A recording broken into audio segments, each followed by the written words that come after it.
हम अपने मन को काबू में कैसे करें, अपने मन को कैसे नियंत्रित करें? दोस्तों, हमारा मन हमसे सिर्फ बुरे काम ही नहीं करवाता, बल्कि यह आपसे अच्छे काम भी करवाता है। मैं आपको एक उदाहरण देकर समझाता हूँ। जब आप ईर्ष्या का सहारा लेते हैं, तब आपका मन बुरे काम करता है, और जब आप क्रोध का सहारा लेते हैं, तब आपका मन बुरे काम करता है। जब आप मोह, अहंकार और लालच जैसे बुरी चीजों का सहारा लेते हैं, तब आपका मन आपसे बुरे काम करवाता है। और जब आप प्रेम, दया और कृतज्ञता जैसी अच्छी भावनाओं का सहारा लेते हैं, तब आपका मन अच्छे काम करता है।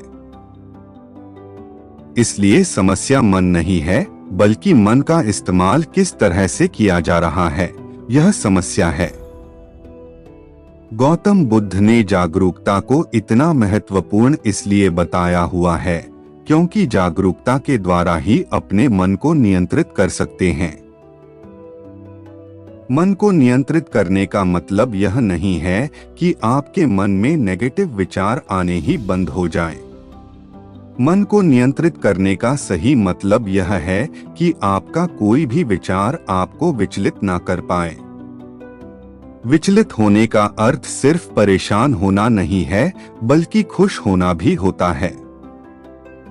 बहुत ज्यादा खुश होना समस्या नहीं है, परंतु उस खुशी में कोई निर्णय लेना समस्या है।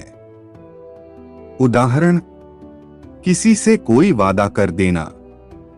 ठीक उसी प्रकार बहुत ज्यादा दुख होना समस्या नहीं है, बल्कि इस दुख के कारण कोई निर्णय लेना समस्या है। उदाहरण, आत्महत्या करना। अगर आप पूरे जागरूकता के साथ यह देख पाए कि सुख और दुख, इन दोनों की अति में कोई भी निर्णय लेना दुख और पीड़ा को जन्म देता है, तो आप आंख बंद करके सुख के पीछे नहीं भागेंगे। और अगर आप सुख के पीछे नहीं भागेंगे, तो दुख आपके पीछे नहीं भागेगा। क्योंकि ज्यादातर लोग जिसे सुख समझते हैं, वह दुख की परछाई है। अब लोग इस बात का यह अर्थ निकाल लेंगे कि हमें सुख का आनंद नहीं लेना चाहिए, जबकि यह निष्कर्ष बिल्कुल गलत है। अगर आप सुख और दुख, इन दोनों की अति में कोई निष्कर्ष नहीं निकालते हैं, तो आप वही रहते हैं जहां आपको रहना चाहिए, मध्य बिंदु पर, जिसकी बात हर बार बुद्ध कहते हैं। मैं आपको मन के बारे में एक खास बात बताता हूँ। आपको ऐसा कब लगता है कि आपको अपने मन को वश में करना चाहिए? मैं आपको बताता हूँ। मगर आप वो काम फिर भी करे जाते हैं, क्योंकि आपको उस काम को करने में मजा आता है। उदाहरण के लिए चुगली करना। आपको पता है कि चुगली करने से आपको कुछ भी फायदा नहीं होगा, फिर भी आप चुगली करते हैं, क्योंकि चुगली करने में शुरुआत में मजा आता है, परंतु धीरे धीरे ही आपको पता चलता है कि आप अपने ही नजरों में छोटे बन गए हो।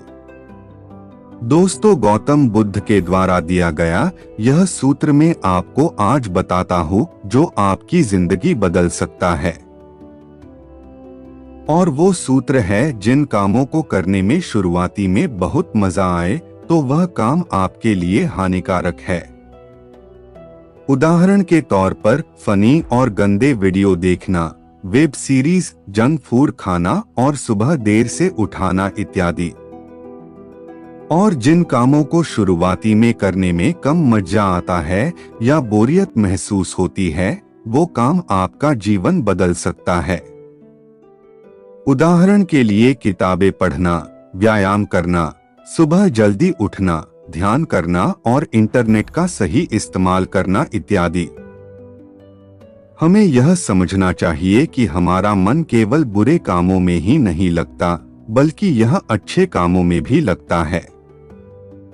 फर्क सिर्फ इतना है कि बुरे कामों में यह जल्दी लग जाता है। क्योंकि बुरे काम करते वक्त शुरुआती में ही मजा होता है और अच्छे कामों में यह देर से लगता है, क्योंकि अच्छे कामों में मजा देर से मिलता है। इसलिए मजे के पीछे न भागें और बल्कि सही काम के पीछे भागे, सफलता आपको निश्चित मिलेगी। दोस्तों, अब मैं आपको अपने मन को कंट्रोल करने का प्रैक्टिकल तरीका क्या है। दोस्तों, आप सबको यह गौतम बुद्ध की कहानी कैसी लगी कमेंट बॉक्स में जरूर बताना और हमारे YouTube channel HQ Hindi quotes को भी सब्सक्राइब कर ले।